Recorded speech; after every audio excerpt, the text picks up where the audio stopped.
Voz do Brasil. As notícias do governo federal que movimentaram o país no dia de hoje. Olá, boa noite. Boa noite para você que nos acompanha em todo o país. Terça-feira, 22 de outubro de 2024. Vamos ao destaque do dia. Saúde para quem precisa. Programa Mais Médicos alcança quase 80% dos municípios com menos de 52 mil habitantes. E registra avanço entre os municípios de maior vulnerabilidade social, inclusive na Amazônia Legal. Márcia Fernandes. São 25 mil médicos que trabalham no atendimento de cerca de 27 milhões de pessoas em todo o país. E mais, Enem 2024. Você já pode consultar o local onde fazer a prova marcada para 3 e 10 de novembro. Natália Kozlik. Mais de 5 milhões de pessoas se inscreveram no exame, que é a principal porta de entrada para a educação superior no Brasil. E você vai ouvir também prevenção a desastres. G20 discute a criação e aprimoramento de mecanismos de resposta rápida e coordenadas diante de desastres naturais ou crises emergenciais. Vamos falar mais sobre o tema com Volney Wolff, secretário nacional de Proteção e Defesa Civil. Hoje, na apresentação da Voz do Brasil, Luciana Vasconcelos e Luciano Seixas. E acompanhe a gente ao vivo. Acesse radiogov.ebc.com.br ou acesse o canal Gov na sua TV aberta. A reunião de cúpula do BRICS, bloco que reúne Brasil, Rússia, Índia, China e África do Sul, foi aberta oficialmente nesta terça-feira na cidade russa de Kazan. Os temas do encontro são os desafios globais e a entrada de novos países no bloco. O presidente Lula está sendo representado pelo ministro de Relações Exteriores, Mauro Vieira, mas vai participar da sessão plenária por videoconferência. A 16ª cúpula do BRICS começou nesta terça-feira, às 7 horas da noite, no horário de Kazan, 13h em Brasília, com a cerimônia de boas-vindas dos chefes das delegações dos países do bloco. Um jantar oficial foi oferecido pelo presidente da Rússia, Vladimir Putin, na prefeitura da cidade. Na manhã desta terça-feira, o presidente Lula recebeu um telefonema de Vladimir Putin, que durou cerca de 20 minutos. Segundo nota publicada pelo Palácio do Planalto, durante a conversa, Putin perguntou sobre o estado de saúde de Lula após o acidente doméstico no último sábado e lamentou o cancelamento da viagem. Os dois ainda conversaram sobre os últimos arranjos para a participação do presidente brasileiro por videoconferência. Nesta quarta-feira, serão realizadas as sessões plenárias restrita e ampliada, com a presença dos líderes dos países membros do BRICS. Já na quinta-feira, o último dia do evento, haverá uma reunião do segmento ampliado, que vai contar com a participação de cerca de 30 países e organizações internacionais para discutir o BRICS e o Sul Global. De Kazan, na Rússia, Jéssica Gonçalves para a Voz do Brasil. No próximo mês, o Brasil vai sediar a cúpula do G20, grupo das 19 maiores economias do mundo, além de União Europeia e União Africana. As tragédias climáticas e os impactos para as populações nas cidades serão discutidos durante o evento. Um grupo de trabalho de redução do risco de desastres vai se reunir na semana que vem no Pará. Na pauta, a prevenção de desastres e eventos climáticos em periferias. Para tratar desse assunto e das ações de defesa civil em todo o país, recebemos ao vivo, na Voz do Brasil, Volney Wolff, secretário nacional de Proteção e Defesa Civil do Ministério da Integração e do Desenvolvimento Regional. Boa noite, secretário, bem-vindo. Boa noite, Luciano. Boa noite, Luciana. Secretário, no dia 30 de outubro, em Belém, começa a reunião do Grupo de Trabalho de Redução do Risco de Desastres do G20. Qual vai ser a pauta desse encontro? Eu gostaria de começar aqui cumprimentando a todos os nossos ouvintes da rádio da Voz do Brasil. Em especial, eu acabei de sair do gabinete do ministro Valdez Góes. Em especial, então, mando um abraço que ele pediu para eu mandar para a população do Amazonas, que assiste esse programa. Essa reunião, ela acontece, é uma reunião do grupo de redução dos desastres, mas eu gostaria de dizer que o G20 é um grande fórum, reúne das 20 maiores economias do mundo. É um fórum que trabalha com economia, trabalho, saúde, e um dos grupos é o grupo de redução de risco de desastres. Dentro desse grupo, a ideia é discutir os principais problemas que o Brasil e essas nações enfrentam com relação principalmente aos desafios que o clima nos coloca nos dias de hoje. A gente tem assistido aí, principalmente no Brasil, mas no mundo, chuvas intensas, secas severas, e isso traz, além de perdas e danos, a possibilidade de perdas de vidas humanas. Então, esse grupo do G20, ele se propõe a discutir esses problemas todos e apontar direções, apontar soluções, no sentido de que os países que fazem parte desse grupo possam adotar e replicar isso para outros países além do G20. Então, é uma discussão muito intensa em cima de boas práticas, o que o mundo tem feito dentro do G20, mas também fora do G20, que é possível ser replicado como uma boa prática no sentido de reduzir os riscos de desastres. E, secretário, esses problemas que o senhor falou, como estiagem, chuva, são os principais problemas climáticos do mundo todo, desses países, principalmente do G20? A gente sempre diz o seguinte, que as chuvas intensas, ou seja, elas provocam o que a gente chama de risco hidrológico, mas também o risco hidrológico. Então, as inundações são o desastre que acomete a maior parte da população, principalmente aquela população mais vulnerável, que mora próximos aos rios e córregos, né? Mas ela também é capaz de causar o chamado risco geológico, que são as pessoas que moram nas encostas. Então, geralmente, nessas épocas de chuvas intensas, a gente está sujeito, essas populações estão sujeitas a inundações e aos deslizamentos. Os deslizamentos são os desastres onde há a maior perda de vidas humanas. E quais são os planos de longo prazo para a prevenção de desastres, secretário? Então, eu gostaria de voltar um pouquinho, né, que prevenção, a cultura da prevenção é uma coisa muito nova no nosso país. Para vocês terem uma ideia, a gente começou a discutir a prevenção a partir de 2012, quando foi instituída a Lei 12.608, que institui a Política Nacional de Prevenção e Defesa Civil, e ali houve uma queda de paradigma, porque antes disso só discutia a gestão do desastre. A partir de 12 passamos a discutir a gestão dos riscos, né? E aí colocado a prevenção. E foi exatamente nesse momento que o governo brasileiro, aí na presidência da presidente Dilma, conseguiu alocar recursos dentro do orçamento do governo federal para que a gente possa, para que fosse possível a gente fazer obras de prevenção, tanto para combater o risco geológico, né, quanto para combater o risco hidrológico. Então, grandes obras de macro e microdrenagem foram feitas com os recursos alocados a partir daquela época. Grandes obras de contenção de encosta, no Parque Encosta, foram feitas a partir daquela época. Então, é muito recente, a partir de 2012, e complementando, né, com a volta do presidente Lula, foi possível restabelecer esses orçamentos que haviam sido esgotados no governo anterior.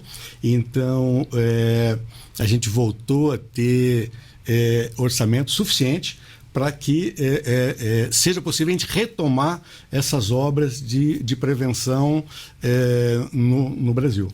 Secretário, agora a gente está chegando no fim, mas a gente não pode deixar de falar. O senhor está falando de prevenção. A gente está chegando agora no momento onde começa a chover muito em todo o país. Qual o trabalho de prevenção que a Defesa Civil está fazendo nesse momento, por exemplo? Bem, a gente precisa pensar a Defesa Civil como um sistema, né? Um sistema vertical, onde temos a Defesa Civil Federal, a Defesa Civil de Estados e a Defesa Civil de municípios. Toda vez que um evento climático tem a possibilidade de acontecer e os órgãos de meteorologia nos dão informações com antecedência, a Defesa Civil Nacional ela consegue fazer o que a gente chama de ações de preparação. Então, a gente começa anterior ao desastre potencial que pode acontecer, a gente faz reuniões com os estados e municípios, trabalhando na preparação da possibilidade do desastre vir a acontecer. Perfeito. E como é que o cidadão pode entrar em contato com a Defesa Civil, secretário? Então, a Defesa Civis, a nível de Brasil, estados e municípios, ela responde no telefone 199 para emergências e para orientações de uma maneira geral. Tá ótimo. Nós conversamos com o secretário nacional de Proteção e Defesa Civil do Ministério da Integração e do Desenvolvimento Regional, Volney Wolff. Muito obrigada pela sua participação aqui na Voz do Brasil. Obrigado. 80% dos 4.900 municípios brasileiros com menos de 52 mil habitantes já são atendidos pelo programa Mais Médicos. Nas cidades com maior vulnerabilidade social, 60% dos médicos participam do programa criado em outubro de 2013. E pela primeira vez chegaram médicos em municípios de alta vulnerabilidade da Amazônia Legal. O objetivo do programa é fortalecer a atenção primária no Brasil e garantir o acesso a médicos em regiões carentes. Santa Isabel do Rio Negro é um município com cerca de 25 mil habitantes no estado do Amazonas. O acesso à cidade só é feito por avião ou barco, o que dificulta a oferta de serviços públicos à população. Lá, a médica Gabriela Santos Vieira começou a atender pacientes na Unidade Básica de Saúde em setembro, por meio do programa Mais Médicos. Segundo ela, a chegada de novos profissionais mudou a realidade de Santa Isabel do Rio Negro. O acesso melhorou aqui de maneira significativa, porque antes era só um médico para a cidade inteira. E agora, com a vinda do programa, nós temos 9 médicos. Nós temos 2 UBS fixas na cidade, temos uma UBS fluvial e temos um hospital, né? Para demandas mais urgentes, a gente faz esses encaminhamentos para o hospital. A professora Terezinha Ribeiro Lopes é uma das pacientes da Gabriela e faz acompanhamento contínuo na Unidade Básica de Saúde. O acesso aqui na nossa OBS é rápido, a gente não demora na fila, a gente já chega, já marca e é atendida no mesmo dia. Dentro do Mais Médicos, são 25 mil médicos que trabalham no atendimento de cerca de 27 milhões de pessoas em todo o país, segundo o governo federal. Mas a expectativa é de expandir ainda mais para alcançar o total de 28 mil médicos. De acordo com dados do Ministério da Saúde, o programa está presente em 80% dos 4.900 municípios brasileiros que têm menos de 52 mil habitantes. Desse total, 60% dos médicos estão em regiões de alta vulnerabilidade social. O programa também expandiu a assistência na região da chamada Amazônia Legal. A região engloba 9 estados que pertencem à Bacia Amazônica, com área de aproximadamente 5 milhões de quilômetros quadrados. O Mais Médicos também traz benefícios para os profissionais da saúde, como explica Felipe Proenço, secretário de Atenção Primária à Saúde do Ministério da Saúde. Mais Médicos é uma política pública fundamental para garantir que a equipe de saúde da família tenha um médico, principalmente naquelas localidades mais vulneráveis, as cidades mais afastadas dos grandes centros, as periferias das grandes cidades, e ao mesmo tempo possibilita uma ótima formação para esses profissionais, que cursam uma especialização nas melhores universidades públicas, que tenha a oportunidade também de realizar um mestrado. O Mais Médicos também expandiu a oferta de assistência à saúde indígena. No início do ano, foram abertas 196 novas vagas para médicos atuarem nos distritos sanitários especiais indígenas. Desde o início de 2023, a quantidade de médicos nos territórios indígenas mais do que dobrou e, com um novo edital, a expectativa é que cerca de 700 médicos atuem nas comunidades tradicionais e indígenas. Reportagem, Márcia Fernandes. A Agência Nacional de Vigilância Sanitária, Anvisa, autorizou o início do ensaio clínico do medicamento oral contra a dengue. Nesta fase será avaliada a segurança e a eficácia do remédio em pacientes infectados com qualquer um dos sorotipos da doença. Além do Brasil, o ensaio clínico está sendo realizado em Singapura, na Índia, na Malásia e no Vietnã. Só deste ano, o Ministério da Saúde registrou cerca de 6,5 milhões de casos prováveis de dengue e mais de 5.600 mortes.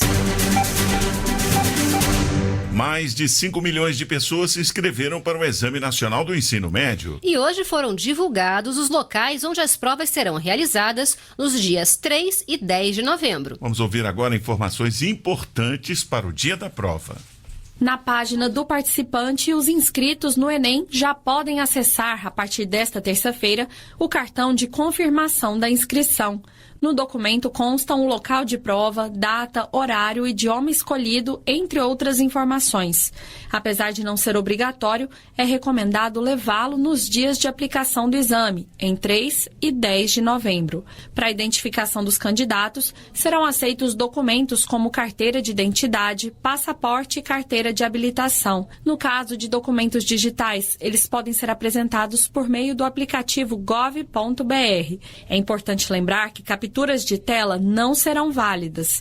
E atenção, não será mais aceito o boletim de ocorrência em caso de perda de documentos físicos, para garantir mais segurança ao exame. Os resultados do Enem são usados como critério para processos seletivos, como o SISU e o ProUni, e auxílios governamentais, como o Fundo de Financiamento Estudantil, o FIES. Para consultar o cartão de confirmação e outras informações sobre o exame, é só acessar www.enem.inep.gov.br/participante. Natália Kozlik para a Voz do Brasil. O FMI, Fundo Monetário Internacional, responsável por promover a cooperação monetária entre países, aumentou a previsão de crescimento para o Brasil em 2024 para 3%, com um aumento de 0,9%. Segundo o diretor executivo no Brasil do FMI, André Roncalha, esse foi o maior ajuste de crescimento entre todos os 191 países que o fundo acompanha. Roncalha explicou os motivos dessa expectativa. Para o fundo, é um reflexo tanto das políticas que vêm sendo tomadas do ponto de vista fiscal, mas também do efeito dos investimentos, dos gastos que o governo vem fazendo na recuperação do Rio Grande do Sul e também o próprio efeito da reforma tributária sobre as expectativas da economia, a melhoria do ambiente de negócios. O ministro da Fazenda, Fernando Haddad, afirmou que essa avaliação representa um crescimento contínuo da economia. Então, essa revisão já no fim do ano, que demonstra que a economia brasileira está crescendo com uma inflação relativamente controlada, é sinal de que nós temos um potencial de crescimento sustentável, que não é uma coisa que vai acontecer esse ano e dali a pouco para. Nós temos toda a condição de continuar crescendo. O ministro falou em Washington, capital dos Estados Unidos, durante a agenda em reuniões com o FMI e Banco Mundial. A arrecadação de impostos e contribuições superou os 200 bilhões de reais no mês passado. É o maior resultado para o mês de setembro, segundo o governo federal. A alta indica maior movimentação da economia e também volta para a população por meio de obras e serviços públicos. Foram mais de 203 bilhões de reais de arrecadação federal em setembro, um recorde para o mês. O recolhimento de impostos e contribuições foi 11% maior que a do mesmo período do ano passado, corrigida a inflação. Segundo a Receita Federal, foi registrado um aumento na arrecadação do imposto sobre importação e do imposto sobre produtos industrializados vinculado à importação. Também houve alta na arrecadação previdenciária, mas as maiores receitas foram com o recolhimento do PIS/PASEP e COFINS. O chefe do Centro de Estudos Tributários e Aduaneiros da Receita Federal, Claudemir Malaquias, aponta os indicadores econômicos que influenciaram na alta da arrecadação. A produção industrial teve um crescimento de 1,68%. As vendas de bens, um crescimento de 3,05%. E a massa salarial, em termos nominais, um crescimento de 11,82%. Tivemos aí um forte crescimento nas importações. Todos esses indicadores macroeconômicos impactam positivamente o resultado da arrecadação, um crescimento bastante expressivo, ou seja, a atividade econômica é que está impulsionando o resultado da arrecadação. Todo esse montante recolhido pela Receita Federal, além de movimentar a economia e gerar empregos, volta para a população por meio de investimentos em obras e serviços públicos. O economista e presidente do Conselho Regional de Economia de São Paulo, Pedro Afonso Gomes, detalha os impactos da alta arrecadação na vida das pessoas. Primeiro, o emprego, que é o fundamental para todas as pessoas. Mais produção, mais comércio, mais circulação de mercadoria, e também realização de serviços, emprega mais pessoas. Além disso, o próprio Estado tem condições de manter os serviços básicos, como quais sejam segurança, saúde, educação e outros serviços que o Estado presta, por meio dessa arrecadação. Então, direto ou indiretamente, todos são beneficiados pela melhoria da economia e também pela melhoria da arrecadação de impostos. O total arrecadado nos 9 primeiros meses do ano também bateu recorde. De janeiro a setembro, o governo federal arrecadou cerca de 1 trilhão e 900 bilhões de reais. Com locução de Graziela Mendonça, a reportagem Márcia Fernandes. Oportunidades de investimentos no Brasil no setor de infraestrutura. É o que os ministros dos Transportes, Renan Filho, e de Portos e Aeroportos, Silvio Costa Filho, estão apresentando a empresários e investidores espanhóis. Também participam dos encontros representantes da Colômbia, México, Estados Unidos, Chile, Peru e França. O ministro Renan Filho destacou o setor de concessões rodoviárias no país, que pode gerar investimentos entre 90 e 130 bilhões de reais até 2026. Então, se a gente somar 14 contratos otimizados, mais 35 novos contratos, nós teremos 49 contratos performando no governo do presidente Lula. Então, isso é uma mudança de postura muito grande, como hoje a maior carteira de concessões rodoviárias do mundo. Depois da Espanha, na quinta-feira, os ministros seguem para o Reino Unido para mais uma série de reuniões. Brasil contra fake. Circulam na internet informações falsas, alegando que o governo federal está cortando aposentadorias. Na verdade, o que está em andamento é um programa de revisão específico do INSS, que se concentra apenas em benefícios por incapacidade temporária e benefícios de prestação continuada, sem atualização do cadastro único do governo. O que o governo está fazendo é garantir que os benefícios sejam destinados a quem realmente tem direito. Saiba mais agora no Brasil contra a Fake de hoje.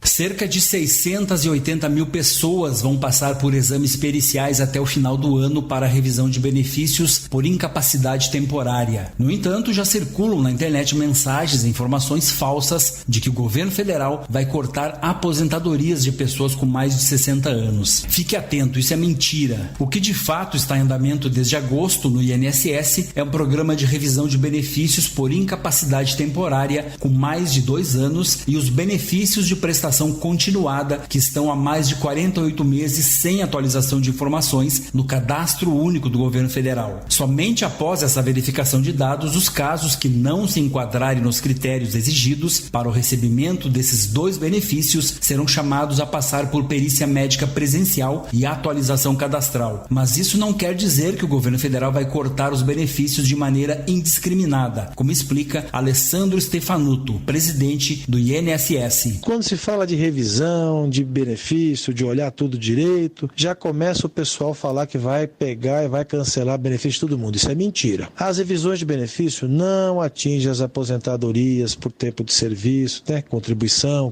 por idade. O que está fazendo a INSS? Nós estamos garantindo que haja recurso para pagar quem tem direito, porque não se pode pagar benefício a quem não tem direito. Essa história de 800 mil benefícios que vão ser cortados porque o presidente mandou, etc., isso é mentira. Não existe essa história. Não caia em fake news. Entre no site da INSS, no site do governo federal e veja a verdade. O INSS alerta aos segurados para terem cuidado e evitem cair em golpes. Na hora de se informar, busque fontes confiáveis. Reportagem Leandro Molina. Para mais informações, acesse gov.br/Brasil contra fake. O 7º voo de repatriação de brasileiros e familiares pousou nesta tarde na base aérea de São Paulo. A aeronave da Força Aérea Brasileira deixou a zona de conflito no Líbano ontem com 82 passageiros a bordo, incluindo 11 crianças de colo e um pet. Com mais essa etapa, a Operação Raízes do Cedro terá resgatado desde o início do mês 1.399 brasileiros e familiares, além de 16 pets. E essas foram as notícias do governo federal. Uma realização da Secretaria de Comunicação Social da Presidência da República. Com produção da empresa Brasil de Comunicação. Fique agora com as notícias do Poder Judiciário e do Congresso Nacional. Boa noite. Boa noite para você e até amanhã.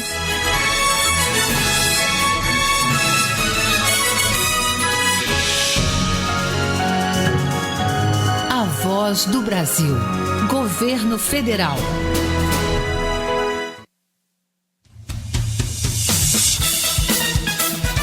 Você vai ouvir agora notícias do Poder Judiciário. Supremo Tribunal Federal faz audiência pública para discutir o programa Escola Cívico-Militar no estado de São Paulo. Primeira turma do STF mantém proibição de que ex-presidente Jair Bolsonaro saia do país. No Paraná, homem condenado por feminicídio terá que ressarcir o INSS pela pensão paga às filhas da vítima. Boa noite, eu sou Ariana Fonseca. E eu sou Walter Lima. Supremo Tribunal Federal realiza audiência pública para debater o programa Escola Cívico-Militar no estado de São Paulo. As duas ações contra a lei paulista foram apresentadas pelo PSOL e pelo PT. Fernanda Porto. Diante da complexidade, o relator, o ministro Gilmar Mendes, convocou a audiência pública para basear o plenário do STF no julgamento das duas ações. Na abertura da audiência, o decano do STF ressaltou os principais pontos do debate. Escolas militares e cívico-militares no Brasil, sua evolução. Distinção prática entre escolas militares e escolas cívico-militares. Impactos financeiros e orçamentários na implementação de escolas cívico-militares. Dinâmica pedagógica, escolas convencionais, escolas militares e escolas cívico-militares. Ao todo, foram convocados 35 expositores, dentre eles deputados estaduais de São Paulo, militares, professores, pesquisadores em financiamento da educação, representantes de sindicatos e dos poderes públicos. Primeira turma do STF mantém decisões que proíbem o ex-presidente Jair Bolsonaro de viajar para o exterior e de ter contato com outros investigados pelos mesmos fatos que ele. A decisão unânime foi tomada nos processos sobre tentativa de golpe de Estado e sobre o caso do suposto desvio de joias recebidas de autoridades estrangeiras.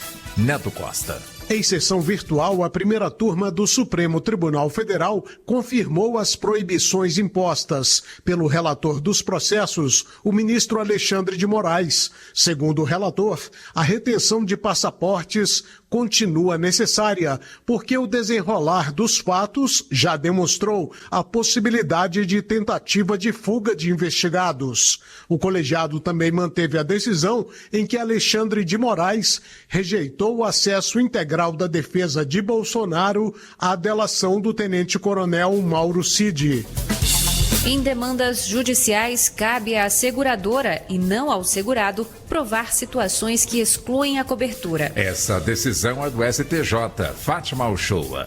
Uma empresa de engenharia processou a seguradora porque ela se negou a pagar o seguro após o incêndio de um guindaste. O Tribunal de Justiça de São Paulo decidiu que a indenização só deveria ser paga se o incêndio tivesse causa externa, o que não foi comprovado pela empresa de engenharia. No entanto, a terceira turma do STJ concluiu que, para se desobrigar do pagamento, caberia à seguradora provar que houve falha interna do guindaste. Para a relatora ministra Nancy Andrighi, havendo cláusulas confusas em contrato de adesão, elas devem ser interpretadas em favor do consumidor.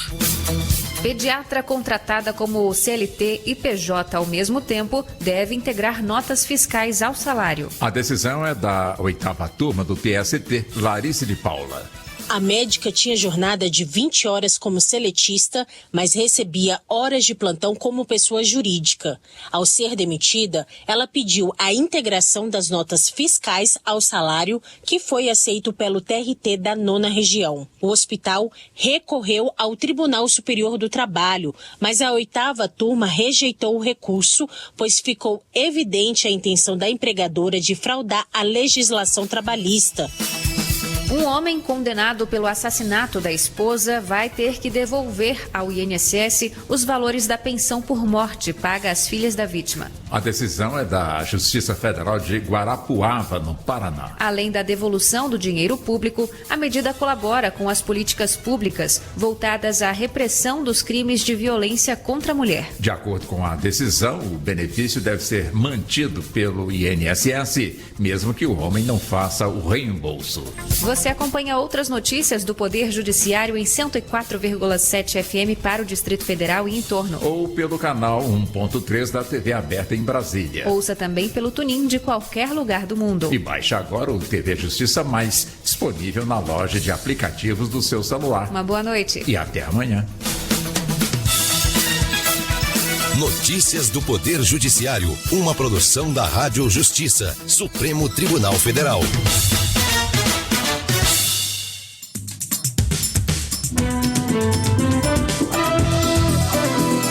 Está no ar o Jornal do Senado.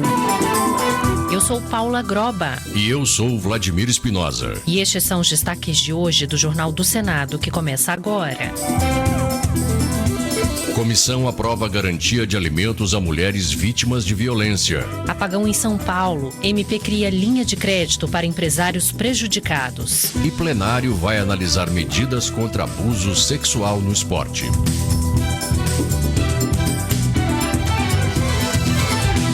Boa noite. Senadores da Comissão de Assuntos Econômicos aprovaram um projeto que inclui, entre os beneficiários do Sistema Nacional de Segurança Alimentar e Nutricional, SISAM, os locais de acolhida e apoio às mulheres vítimas de violência doméstica e familiar e seus dependentes. A proposta, de autoria da senadora Tereza Leitão, do PT de Pernambuco, recebeu o parecer favorável da senadora Augusta Brito, do PT do Ceará. Agora o projeto segue para a Câmara dos Deputados, a menos que haja recurso para votação no plenário do Senado. Segundo Tereza Leitão, é fundamental garantir o funcionamento da rede de atendimento às mulheres em situação de violência. Destacando que é mais uma forma de garantir apoio, acolhimento às mulheres vítimas de violência. Essa é uma luta grande que precisa ser travada em todas as frentes. Ao defender o projeto, a relatora senadora Augusta Brito destacou o alto índice de vítimas desse tipo de violência sem acesso a recursos financeiros e em situação de vulnerabilidade social. Nós temos aqui um dado no estado do Ceará que 65% das mulheres que sofreram violência doméstica e familiar voltam a morar com seu agressor exatamente pela dependência financeira. É fundamental que o Estado ofereça o suporte necessário a estas mulheres na busca de, no mínimo, a dignidade e a chance de reconstruir as suas vidas. A Comissão de Assuntos Econômicos também concluiu hoje a votação da proposta que torna permanentes os recursos do PRONAMP, por meio da manutenção do Fundo Garantidor de Operações. O PRONAMP foi criado durante a pandemia de Covid-19 para facilitar o acesso ao crédito e auxiliar na recuperação econômica de pequenas empresas. Os detalhes com Bruno Lourenço. Sem essa alteração, os recursos recuperados para o PRONAMP voltariam para o Caixa da União a partir de 2025. O projeto foi apresentado pela bancada de Santa Catarina.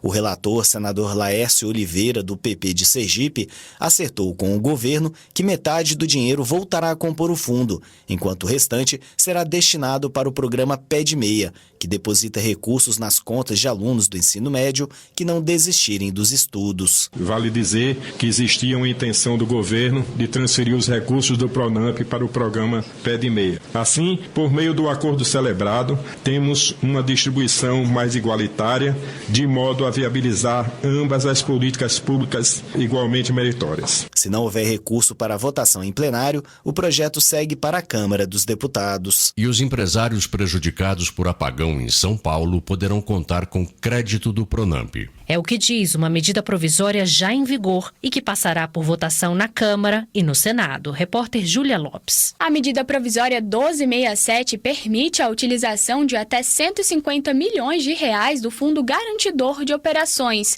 para a cobertura de empréstimos contratados até 31 de dezembro de 2024 no âmbito do PRONAMP, Programa Nacional de Apoio às Microempresas e Empresas de Pequeno Porte. A iniciativa pode alavancar até R$1 bilhão em crédito para pequenos empreendedores. Os recursos serão destinados a empresários que comprovarem prejuízos causados pela interrupção de energia em São Paulo. A MP também prevê a possibilidade de suspensão do pagamento de parcelas de empréstimos antigos e a concessão de carência adicional de até 2 meses para garantir fôlego financeiro aos empresários enquanto se reestabelecem. Para a senadora Mara Gabrilli, do PSD de São Paulo, a ajuda é justa. E a gente não pode permitir que os prejuízos dos dias parados e as perdas financeiras sejam suportadas por eles. Então, o apoio é justo, é essencial para a sobrevivência dessas empresas e dos empregos que elas mantêm. De acordo com a medida provisória, o período de carência para o início dos pagamentos do financiamento será de 12 meses, com um prazo de até 72 meses para a quitação da dívida. Comissão de Infraestrutura aprovou o uso de recursos públicos para ações de drenagem de águas urbanas em condições emergenciais. A medida vai auxiliar a recuperação dos municípios atingidos pelas enchentes deste ano no Rio Grande do Sul. Repórter César Mendes. O projeto do senador Paulo Paim, do PT Gaúcho, facilita a destinação de recursos federais para a drenagem e o manejo de águas da chuva em locais afetados por calamidade pública, como o Rio Grande do Sul, que teve 478 municípios atingidos por enchentes em maio deste ano. O texto retira as condicionantes previstas na Política Nacional de Saneamento Básico para o uso de recursos da União nessas situações, como as exigências de eficiência técnica e financeira e de controle de perdas de água na distribuição. Para o relator, senador Confúcio Moura, do MDB de Rondônia, a aprovação da proposta é urgente para beneficiar o Rio Grande do Sul, que ainda lida com inúmeros problemas decorrentes das inundações deste ano. A medida visa facilitar o acesso a recursos financeiros por municípios em situação de emergência e ou calamidade pública reconhecidos pelo Poder Executivo Federal. Aprovado na Comissão de Infraestrutura, o projeto segue para a Câmara dos Deputados, se não houver recurso para a votação no plenário. O relator do orçamento deve apresentar nos próximos dias um projeto que visa aumentar a transparência das emendas individuais impositivas que garantem a execução de recursos para projetos específicos. Essas emendas são uma ferramenta importante para os parlamentares, pois permitem que eles direcionem recursos para obras, serviços e ações em suas regiões, atendendo às necessidades locais. A proposta prevê a divulgação do repasse de recursos pelo Ministério à Câmara de Vereadores e aos Tribunais de Contas, além de proibir a destinação do dinheiro para estados diferentes do parlamentar.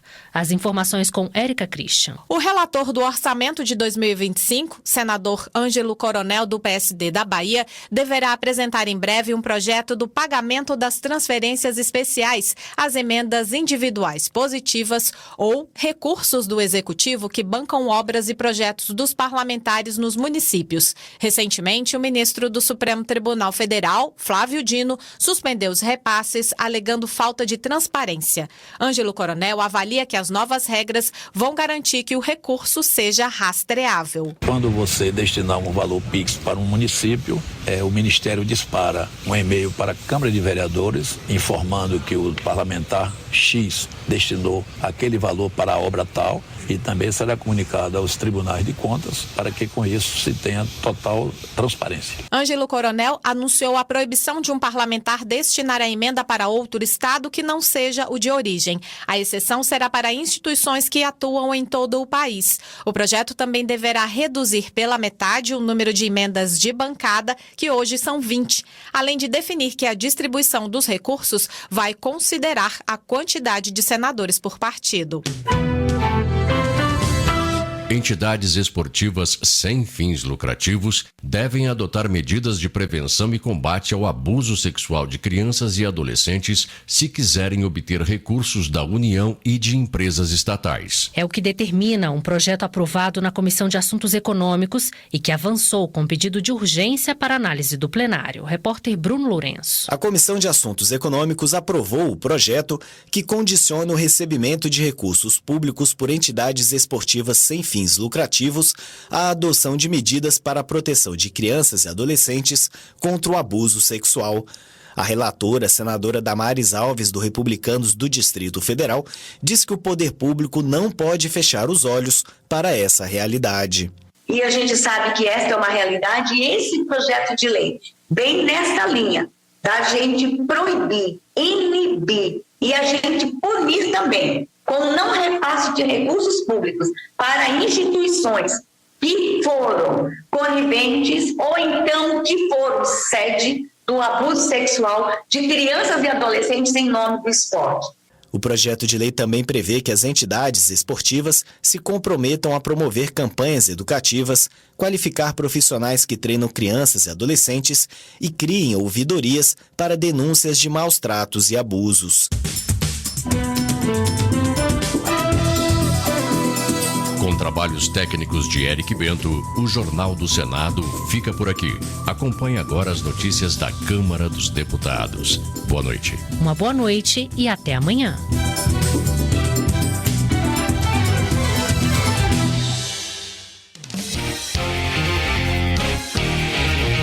Jornal Câmara dos Deputados. Lei aprovada na Câmara define novos critérios de transparência na educação. Proposta amplia finalidades de programa de apoio às pessoas com deficiência. Deputados propõem fiscalização mais rígida sobre concessionários de energia. Boa noite. Jorge Braz, do Republicanos do Rio de Janeiro, apoia projeto que obriga as concessionárias de energia elétrica dos estados e do Distrito Federal a disponibilizarem aos consumidores, por meio da internet, dados detalhados sobre o consumo de energia. O deputado destaca que o objetivo principal da matéria é promover transparência nas relações de consumo. Segundo Jorge Braz, que foi relator da proposta na Comissão de Defesa do Consumidor, o projeto vai permitir que os usuários fiscalizem a prestação dos serviços públicos. Além disso, o deputado ressalta que a matéria não trará altos custos às concessionárias, uma vez que as informações já são monitoradas e registradas por elas. Frente aos constantes apagões ocorridos após as privatizações de concessionárias elétricas, Otto Alencar Filho, do PSD da Bahia, apresentou o projeto para tornar obrigatória a aplicação de 25% do lucro líquido anual das empresas em ações de expansão, modernização e manutenção de suas redes. Otto Alencar Filho sublinha o lucro de 3,3 bilhões da Enel, distribuidora de energia de São Paulo, em 2022, enquanto consumidores enfrentam perdas advindas de interrupções e oscilações de energia. Com a obrigatoriedade dos investimentos, o deputado espera uma prestação de serviço mais eficiente e confiável, beneficiando a sociedade. Esporte. Lúcio Moschini, do MDB de Rondônia, apresentou o projeto que proíbe o uso de recursos de programas sociais para a realização de apostas em qualquer modalidade. O deputado pontua que a matéria busca assegurar que os benefícios sejam utilizados exclusivamente para atender às necessidades básicas das famílias. Lúcio Moschini acrescenta que a medida também quer preservar a integridade das políticas sociais e proteger indivíduos vulneráveis de situações de endividamento. Além disso, segundo o deputado, o projeto visa garantir que os recursos sejam aplicados na melhoria das condições de vida das famílias. Segurança Pública.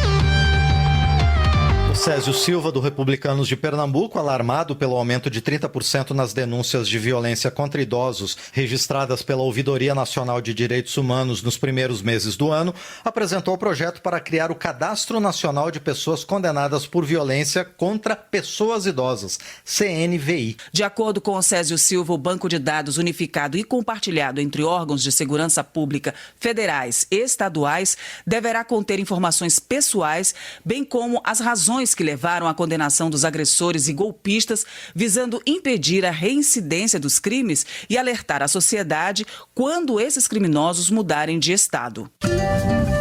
Educação. Entra em vigor lei com novos critérios de transparência para instituições de ensino.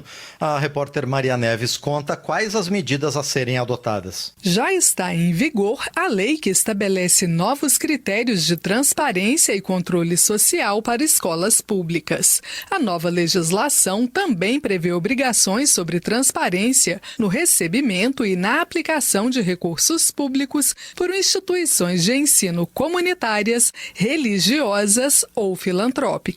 Originária de projeto da deputada Tabata Amaral, do PSB de São Paulo, a lei obriga o poder público a publicar informações como número de vagas disponíveis e preenchidas por cada instituição de ensino. Devem ser divulgados também dados sobre lista de espera e reserva de vagas para públicos específicos, como negros e indígenas. Os governos ainda devem tornar públicas alunos informações sobre bolsas e auxílios para estudo e pesquisa concedidos a estudantes, pesquisadores ou professores, assim como o andamento de atividades ou projetos de pesquisa, extensão e inovação tecnológica. Essa última demanda vale apenas para instituições de ensino superior. A relatora do projeto na Câmara, a deputada professora Gorete, do PDT do Amapá, ressaltou que o Brasil já conta com uma série de mecanismos voltados a dar transparência às informações relativas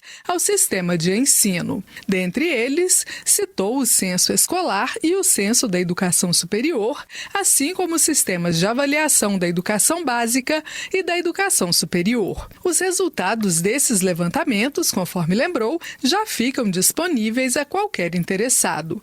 No entanto, a professora Gorete reconhece que ainda há muitos obstáculos para se conseguir acesso a informações que deveriam ser públicas. Nem sempre é possível encontrar dados que correspondam às denominações com que alguns programas são instituídos. Em outros casos, só tem sido possível obter, por meio de requerimento fundamentado na Lei de Acesso à Informação, dados cuja natureza é eminentemente pública e que deveriam estar livre e sistematicamente disponibilizado nos meios de comunicação da administração pública. Por exemplo, quantos contratos do Fundo de Financiamento Estudantil, FIES, foram renegociados, qual o volume de bolsas efetivamente ocupadas ano a ano no programa Universidade para Todos, o ProUni. Pela lei que entra em vigor, as instituições de ensino deverão publicar estatísticas relativas ao fluxo de alunos e ao rendimento escolar. Informações sobre execução financeira de atividades financiadas com recursos públicos, renúncia fiscal ou subsídios tributários ou financeiros também devem ser públicas. O texto em vigor ainda exige a divulgação do currículo profissional e acadêmico dos diretores de instituições de ensino e dos membros dos conselhos de educação, pautas e atas das reuniões do Conselho Nacional de Educação e dos Conselhos de Educação dos Estados e do Distrito Federal também terão de ser públicas. Da Rádio Câmara de Brasília, Maria Neves. Roberto Duarte, do Republicanos do Acre, apresentou o projeto que propõe um acréscimo de 15% na nota do Enem para candidatos que moram em regiões com vulnerabilidades sociais e educacionais. O deputado explica que a proposta tenta reduzir a evasão universitária, uma vez que muitos estudantes abandonam os cursos porque moram em outras regiões. Roberto Duarte acrescenta que ainda existem disparidades regionais no acesso ao ensino superior, principalmente em cursos concorridos como medicina e direito. Para ele, o bônus é essencial para corrigir distorções no número de vagas preenchidas, especialmente nas regiões Norte e Nordeste. Direitos Humanos. Paulo Aze, do União da Bahia, é um dos coautores do projeto que propõe a criação do Fundo Nacional de Reparação Econômica e Promoção da Igualdade Racial, visando oferecer suporte econômico para empreendedores pretos e pardos para garantir igualdade de oportunidades e inclusão social. O texto subscrito por Paulo Aze busca sanar a falta de recursos financeiros públicos e privados disponibilizados à população negra, somando-se a outras matérias em tramitação no Congresso que buscam reparar a marginalização sofrida por negros e pardos ao longo da história brasileira. Parecer do deputado Paulo Guedes, do PT de Minas Gerais, ao projeto que pretende acabar com as filas de espera no programa Bolsa Família, foi aprovado pela Comissão de Finanças e Tributação. O texto determina também a existência de orçamento suficiente para atender a todos os beneficiários do programa. Na defesa do projeto, o deputado Paulo Guedes argumenta que a matéria reafirma garantias constitucionais. Dentre elas, o direito de todo brasileiro em situação de vulnerabilidade a uma renda básica familiar e está em harmonia com o compromisso do atual governo de combater a fome e a pobreza. Nova lei incentiva a inclusão de pessoas com autismo no mercado de trabalho. O repórter José Carlos Oliveira tem os detalhes. Já está valendo a lei que estimula a contratação de pessoas com autismo como empregado ou aprendiz no mercado de trabalho. Uma das novas regras determina a União a integrar o Sistema Nacional de Cadastro da Pessoa com Transtorno do Espectro Autista ao SINE, o Sistema Nacional do Emprego, a fim de facilitar a intermediação de vagas de emprego e contratos de aprendizagem. Outras esferas de governo que aderirem ao SINE também deverão seguir as diretrizes da Associação Nacional de Normas Técnicas sobre Acessibilidade. A medida pode beneficiar cerca de 5.600.000 pessoas com autismo no Brasil. A lei surgiu de proposta apresentada pela deputada Isa Arruda, do MDB de Pernambuco, a partir de debates na Câmara dos Deputados. E é fruto de um trabalho da subcomissão que hoje tornou-se permanente dentro da Comissão de Saúde, trata de políticas públicas para as pessoas com transtorno do espectro autista e eu falo sempre que inclusão é atitude. O texto da Câmara ganhou outras regras sugeridas pelo Senado. Uma delas reforça exigências de inclusão, como acessibilidade no ambiente de trabalho e promoção de feiras de empregos e campanhas junto aos empregadores. As sugestões foram acatadas no plenário da Câmara pelo relator, deputado Mauro Benevides, do PDT do Ceará. Ainda que se argumente que as emendas podem demandar algum tipo de dispêndio por parte do governo federal, elas não atribuem dados objetivos para a execução, cabendo ao Poder Executivo tão somente adotar as medidas adequadas à sua capacidade de comprometimento orçamentário e financeiro. Relatora da proposta na Comissão de Trabalho, a deputada Flávia Moraes, do PDT de Goiás, também destaca outros benefícios práticos da lei, como a ampliação de oportunidades de socialização, independência financeira, autoestima, realização pessoal e aprimoramento de habilidades específicas e interpessoais. Transtorno do espectro autista engloba uma ampla gama de condições caracterizadas por desafios com habilidades sociais, comportamentos repetitivos, fala e comunicação não verbal. O emprego para pessoas com deficiência não só oferece uma fonte de renda, mas também ajuda a combater o estigma e a discriminação, promovendo a igualdade de oportunidades. Flávia Moraes acrescenta que a inclusão pretendida com a nova lei prevê pleno respeito a particularidades e potencialidades das pessoas com autismo no mercado de trabalho. Da Rádio Câmara de Brasília, José Carlos Oliveira. Jadiel Alencar, do Republicanos do Piauí, é autor de projeto que cria um programa para facilitar o acesso de pessoas com autismo a tratamentos à base de canabidiol pelo Sistema Único de Saúde. Segundo o deputado, decisões judiciais garantindo o direito reforçam a necessidade de regulamentar e ampliar o acesso ao canabidiol para essa população. Jadiel Alencar também destaca que pesquisas recentes apontam resultados promissores no uso do CBD em pacientes com transtorno do espectro autista, revelando melhorias nas interações sociais, na comunicação verbal e na redução de comportamentos agressivos e hiperativos. Saúde. Proposta amplia finalidades de programa de apoio à pessoa com deficiência. A repórter Paula Moraes nos conta quais as mudanças. A Câmara analisa uma proposta que amplia as finalidades do Programa Nacional de Apoio à Atenção da Saúde da Pessoa com Deficiência. A lei atual estabelece que o programa deverá ser implementado com incentivos fiscais a ações e serviços de reabilitação desenvolvidos por pessoas jurídicas para atendimento a pessoas com deficiência e pessoas com transtorno do espectro autista. A finalidade é captar e canalizar recursos para estimular e desenvolver a prevenção, o tratamento e a reabilitação dos beneficiários. O projeto passou pela Comissão de Finanças e Tributação e o texto aprovado incluiu entre as finalidades do programa o uso de recursos na capacitação de quem atua para desenvolver as habilidades de integração das pessoas com deficiência e a reforma e a adaptação das estruturas físicas de locais de atendimento. O deputado Márcio Gerri, do PCdoB do Maranhão, foi relator da proposta na Comissão de Defesa dos Direitos das Pessoas com Deficiência. Segundo ele, a ideia é atender a demandas. Nós temos visto aparecer muitos casos de identificação de demandas não atendidas, não supridas. Há um universo muito grande também de demandas que não têm sido alcançadas e identificadas, portanto, é uma necessidade fundamental o aperfeiçoamento do marco legal para favorecer exatamente o fortalecimento do Programa Nacional de Apoio à Atenção da Saúde para as pessoas com deficiência. O projeto, que amplia as finalidades do Programa Nacional de Apoio à Atenção da Saúde da Pessoa com Deficiência, ainda precisa ser analisado pela Comissão de Constituição e Justiça e pelo Senado. Da Rádio Câmara de Brasília, Paula Moraes.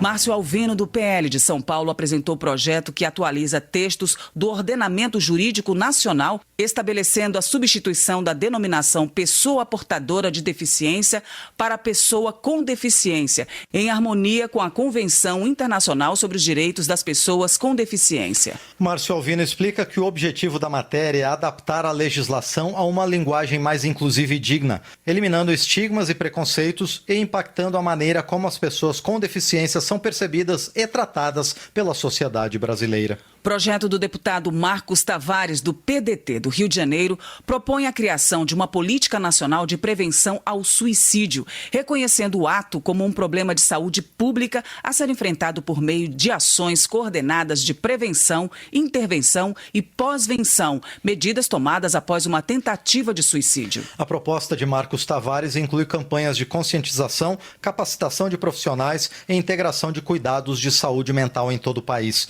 O texto prevê ainda a criação de um sistema de monitoramento e avaliação para promover ajustes nas políticas e garantir intervenções eficazes visando a redução das taxas de suicídio. Projeto de Pedro Lucas Fernandes, do União do Maranhão, garante aos pais beneficiários de planos de saúde com cobertura obstétrica o direito à assistência no parto. A medida busca assegurar que mais partos ocorram em condições seguras e adequadas, já que os dados do Ministério da Saúde indicam que a mortalidade materna ainda é um desafio no Brasil. Pedro Lucas Fernandes explica que a mudança garante que, mesmo que a mãe não seja beneficiária do mesmo plano ou esteja cumprindo os prazos de carência, a cobertura para o parto seja assegurada. Ele acredita que o projeto ajuda a desconstruir estereótipos de gênero e reforça que a responsabilidade pela saúde reprodutiva deve ser compartilhada. Rafael Simões, do União de Minas Gerais, propõe a criação de protocolos específicos para o atendimento de urgências cardiovasculares no Sistema Único de Saúde. O projeto do deputado visa reduzir a alta taxa de mortalidade por infartos no SUS, em que os pacientes enfrentam um atendimento mais lento em comparação ao setor privado. O projeto de Rafael Simões estabelece que o Ministério da Saúde deverá instituir protocolos de atendimento para urgências cardiovasculares no âmbito do SUS, incluindo medidas trombolíticas em unidades de pronto atendimento. Segundo o parlamentar, a ideia é aumentar as chances de sobrevivência e oferecer um tratamento menos desigual no setor público. Justiça. Murilo Galdino, do Republicanos da Paraíba, quer incluir nos censos demográficos feitos no Brasil uma pergunta sobre doação de órgãos e tecidos. De acordo com o legislador, com os dados coletados, serão criadas políticas públicas e campanhas para incentivar o ato de solidariedade. Murilo Galdino reforça que a doação de órgãos pode salvar vidas e só é feita com o consentimento expresso, razão pela qual as campanhas de conscientização são imprescindíveis. Para ele, a inclusão da pergunta nos censos vai ajudar a identificar áreas com menor adesão e fortalecer o sistema de doações. Economia.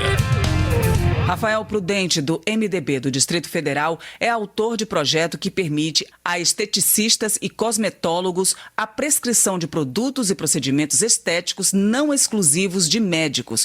O parlamentar argumenta que a atuação deve ser reconhecida como parte dos cuidados de saúde e não apenas voltada a procedimentos estéticos. Além disso, a proposta de Rafael Prudente autoriza os profissionais a utilizarem técnicas integrativas e complementares, como ozonioterapia e eletrotermofototerapia, desde que aprovadas pela Anvisa.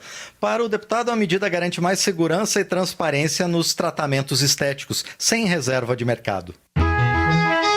Previdência. Projeto de José Ayrton Félix Cirilo, do PT do Ceará, oferece a todos os aposentados a possibilidade de antecipar metade do 13º salário. Segundo o deputado, além de trazer alívio financeiro aos beneficiários, a medida tem como objetivo reduzir o endividamento e impulsionar a economia. José Ayrton Félix Cirilo explica que a proposta busca garantir maior controle financeiro para aposentados do setor público e privado. A medida é importante, segundo o deputado, especialmente em momentos de crises econômicas e alta da inflação. Termina aqui o jornal Câmara dos Deputados, com trabalhos técnicos de Rafael Santos e apresentação de Márcio Aquiles Sardi e Val Monteiro. Boa noite. A Voz do Brasil volta amanhã. Boa noite. Você ouviu A Voz do Brasil. Boa noite.